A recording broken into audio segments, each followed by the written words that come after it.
Hai, halo, assalamualaikum warahmatullahi wabarakatuh. Jumpa kembali dengan Ibu Catur ini. Yang kali ini kita bertemu dalam mata pelajaran Ilmu Pengetahuan Sosial atau IPS kelas 9 semester 1, yaitu bab 2 Perkembangan Ekonomi Digital di subbab Perkembangan Transaksi Ekonomi di Era Digital. Ini merupakan video bagian keempat dan masih merupakan kurikulum merdeka. Perkembangan transaksi ekonomi di era digital. Pertama-tama yang akan kita pelajari adalah bagaimana dampak kemajuan teknologi terhadap aktivitas perdagangan. Perkembangan sistem perdagangan di era saat ini didorong oleh berbagai kemajuan di bidang teknologi. Dua bidang yang paling menentukan adalah transportasi dan komunikasi. Transportasi berkaitan dengan kemampuan pengangkutan komoditi atau barang dagangan yang bisa menjadi semakin optimal dan efisien. Sementara telekomunikasi berkaitan dengan media interaksi antara pembeli dan penjual yang bisa menjadi semakin luas dan efektif. Keduanya melahirkan perdagangan berbasis kemajuan teknologi yang mudah, cepat, dan juga efisien. Data dari Organisasi Perdagangan Dunia atau World Trade Organization menyebutkan bahwa pada tahun 2019, perdagangan antar negara di dunia mencatat nilai transaksi sejumlah 19 triliun dolar Amerika pada bidang perdagangan barang dan 5 triliun dolar Amerika pada bidang jasa. Data ini menunjukkan jika arus perdagangan dunia kini berada pada tingkat interaksi yang tinggi, di mana menurut WTO pada tahun 2015 volume perdagangan dunia meningkat 20 kali lipat dibandingkan tahun 1950 saat teknologi transportasi dan komunikasi internet belum berkembang seperti sekarang. Gambar berikut menunjukkan jalur perdagangan tersebut dari rute laut, udara, dan internet. Seiring meluasnya skala perdagangan, berbagai aplikasi digital kemudian bermunculan untuk menyediakan beragam sarana perdagangan melalui media internet. Hal ini kemudian mendorong munculnya perdagangan elektronik atau e-commerce atau electronic commerce. Secara sederhana, e-commerce adalah kegiatan jual beli barang dan jasa melalui media elektronik yang saat ini didukung oleh jaringan internet. Seperti halnya penjual di dunia nyata, para pedagang e-commerce juga memiliki toko yang berbentuk situs web atau website. Segala macam yang biasa kita temukan di toko fisik juga dapat kita dapati di toko online ini. Mulai dari adanya etalase, keterangan stok barang, hingga petugas yang siap menjawab pertanyaan yang kita ajukan. Lebih jauh lagi, website ini juga kini terhubung dengan sistem keuangan perbankan, sehingga setiap transaksi dapat langsung diproses dengan lebih cepat. E-commerce telah mengalami berbagai perkembangan untuk mengoptimalkan sistemnya, sehingga pilihan berbelanja semakin banyak diminati oleh masyarakat. Berikut adalah beberapa keuntungan yang bisa didapatkan dari keberadaan e-commerce saat ini. Keuntungan e-commerce yang pertama yaitu memiliki produk dan layanan yang bervariasi. Banyak pilihan yang ditawarkan dalam berbagai aplikasi e-commerce yang memungkinkan kita untuk menimbang dan memilih produk dengan spesifikasi yang paling sesuai dengan keinginan kita. Keuntungan e-commerce yang kedua yaitu bisa memperpendek jalur distribusi. Saat kita berbelanja lewat e-commerce, secara tidak sadar kita telah memperpendek jalur distribusi. Bahkan tidak jarang kita mendapatkan potongan harga langsung dari produsennya. Keuntungan e-commerce yang ketiga yaitu memiliki kemudahan dalam proses pembayaran. E-commerce turut mengembangkan sistem pembayarannya, sehingga memudahkan kita untuk melakukan transaksi, baik layanan perbankan ataupun layanan uang elektronik. Keuntungan e-commerce selanjutnya yaitu mempermudah belanja kapanpun dan dimanapun. Dengan segala kemudahannya, e-commerce memungkinkan kita untuk mendapatkan kebutuhan kapanpun dan dimanapun, selama di waktu dan di tempat tersebut kita memiliki media dan koneksi internet. Keuntungan e-commerce yang kelima yaitu memiliki harga yang bersaing. Banyak pengurangan biaya dengan berjualan di e-commerce. Misalnya biaya untuk menyewa toko, membayar listrik, membayar air, hingga menggaji pegawai. Pengurangan ini selanjutnya berpengaruh terhadap harga barang yang dijual, sehingga harga bisa lebih murah dibandingkan dengan harga yang ditawarkan di toko. Tetapi di balik kemudahan-kemudahan tersebut, aktivitas e-commerce memiliki hal penting yang perlu untuk diwaspadai, karena tidak dapat bertemu langsung dengan pembeli dan melihat barang yang dijual.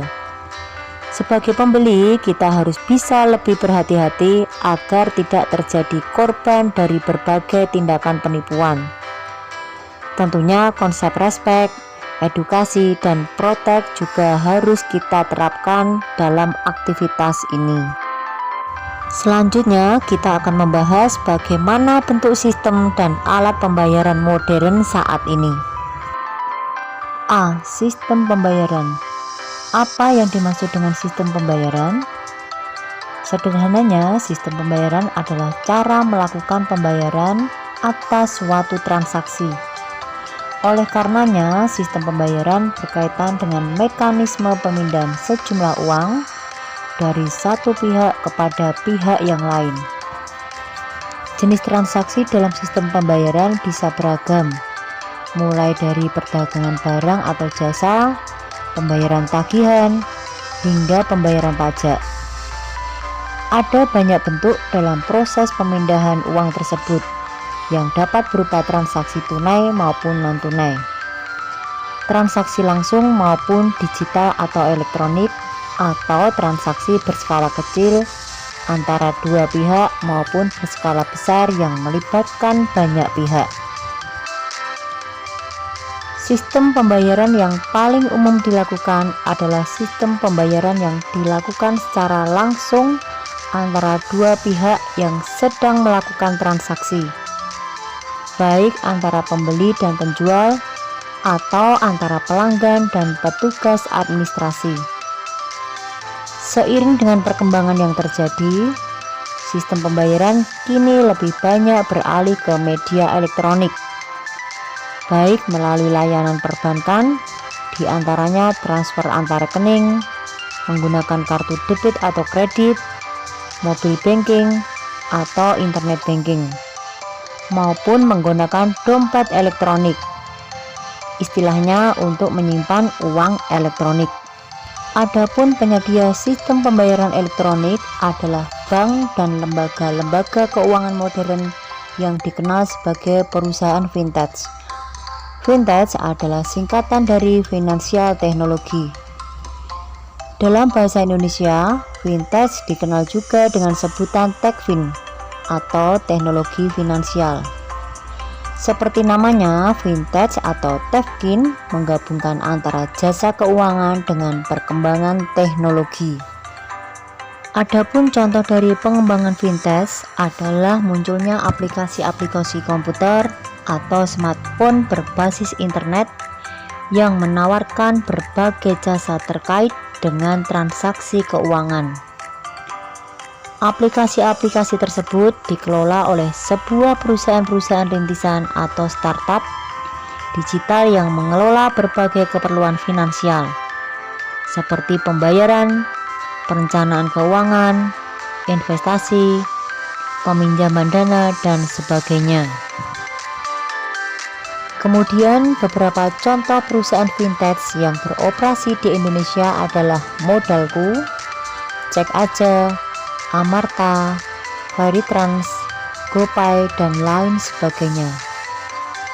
Seluruh lembaga keuangan yang menyelenggarakan sistem pembayaran, baik bank maupun bukan bank, harus memiliki izin dari Otoritas Jasa Keuangan atau OJK sebagai pengatur jasa keuangan di Indonesia.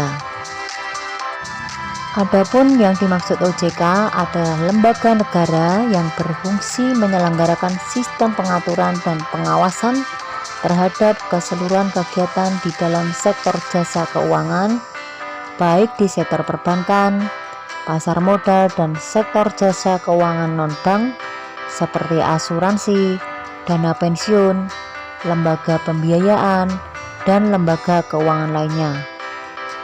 OJK dibentuk dengan tujuan agar seluruh kegiatan di dalam sektor jasa keuangan dapat terselenggara secara aman bagi masyarakat. Oleh karenanya, OJK bertugas mengawasi seluruh lembaga keuangan yang menyelenggarakan sistem pembayaran untuk memastikan keamanan bagi masyarakat sebagai pengguna jasa tersebut. Kemudian kita akan belajar tentang B. Alat pembayaran modern. Seiring dengan perkembangan dalam sistem pembayaran, alat pembayaran pun kini menjadi semakin bervariasi. Di samping uang kertas dan uang logam, masyarakat juga menggunakan alat pembayaran seperti berbagai macam kartu, cek, aplikasi digital, dan lain sebagainya. Sederhananya, kita dapat membedakan alat pembayaran tersebut menjadi dua, yakni alat pembayaran tunai dan non-tunai. Alat pembayaran tunai. Alat pembayaran tunai adalah alat pembayaran yang berupa uang secara fisik yang berbentuk uang kartal seperti uang kertas dan uang logam. Alat pembayaran ini paling umum digunakan oleh masyarakat sejak dahulu.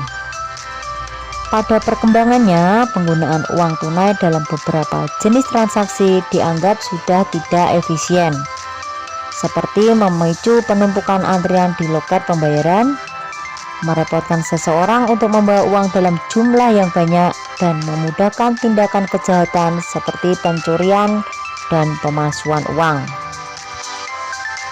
Di samping itu, biaya pembuatan uang tunai juga terbilang cukup tinggi. Karenanya, Bank Indonesia terus mendorong masyarakat untuk mulai beralih menggunakan alat pembayaran non-tunai untuk menekan segala resiko yang ditimbulkan. Alat pembayaran non-tunai. Alat pembayaran non-tunai adalah alat pembayaran yang menggunakan media tertentu sebagai pengganti uang fisik. Alat pembayaran ini dianggap dapat meningkatkan efektivitas pembayaran dibandingkan dengan uang tunai. Saat ini penggunaan alat pembayaran non-tunai sudah semakin meluas hingga dapat melakukan berbagai jenis transaksi dalam keseharian. Uang non-tunai dapat berupa uang giral dan uang elektronik. Berikut beberapa alat pembayaran non-tunai berupa uang giral yang populer digunakan oleh masyarakat. 1. Cek. Cek adalah surat yang berisi permintaan dari nasabah bank agar membayarkan sejumlah uang kepada orang yang membawa surat tersebut. Karenanya, untuk memilikinya, terlebih dahulu kita harus memiliki rekening giro di bank yang bersangkutan. 2. Giro. Giro adalah surat yang berisi permintaan untuk memindahkan sejumlah dana dari satu rekening ke rekening yang lain, sejumlah yang tertera dalam bilet giro. Dengan kata lain, giro adalah transaksi atau pemindahan dana antar rekening. 3. Kartu kredit. Kartu kredit adalah kartu yang dapat digunakan untuk meminta pinjaman pembayaran kepada bank yang menerbitkannya. Pinjaman tersebut kemudian diganti secara berangsur melalui cicilan dalam jangka waktu tertentu. 4. Kartu debit. Kartu debit adalah kartu yang dapat digunakan untuk melakukan pembayaran dengan cara memindahkan dana dari tabungan nasabah kepada pihak penerima. Oleh karenanya, kartu debit baru bisa digunakan jika nasabah memiliki simpanan sejumlah uang di bank tersebut. Penggunaan uang giral.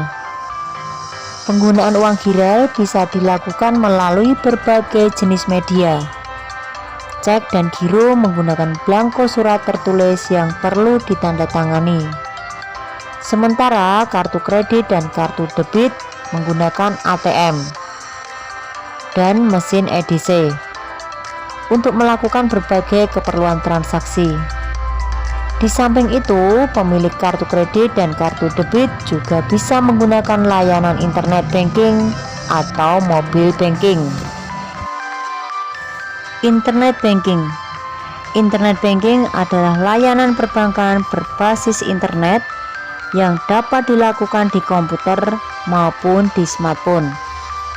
Sementara mobile banking adalah layanan perbankan berbasis telepon yang dapat dilakukan dengan cara menelepon atau mengirim pesan singkat atau SMS. Uang elektronik. Di samping adanya uang giral yang diterbitkan langsung oleh bank, saat ini terdapat juga alat pembayaran non-tunai yang semakin populer, yakni electronic money atau uang elektronik. Uang elektronik bisa diterbitkan oleh bank atau lembaga keuangan bukan bank yang berbasis fintech. Berbeda dengan uang giral yang baru bisa dimiliki setelah memiliki persyaratan tertentu, di antaranya yaitu usia, profil pekerjaan, dan lain-lain. Uang elektronik bisa dimiliki oleh siapa saja. Uang elektronik adalah uang digital yang disimpan dalam sebuah chip kartu atau server penyedia jasa yang dapat diakses melalui aplikasi smartphone atau komputer.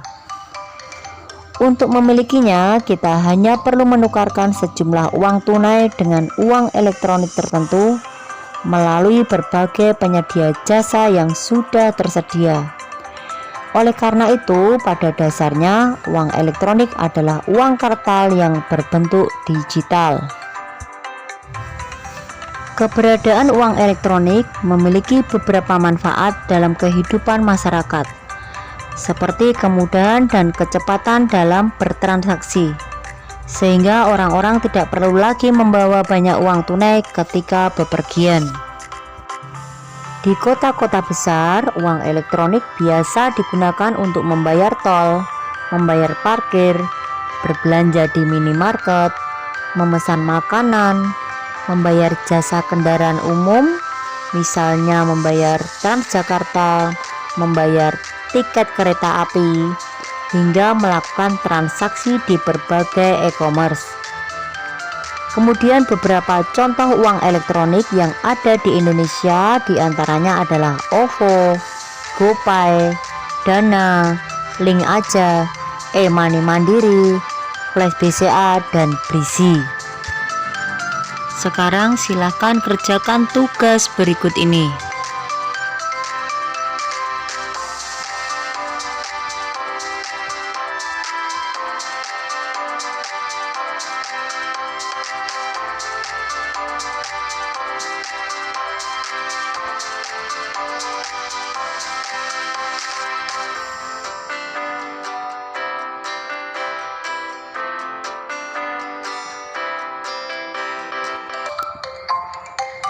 Demikian video kali ini, semoga bermanfaat. Terima kasih. Wassalamualaikum warahmatullahi wabarakatuh.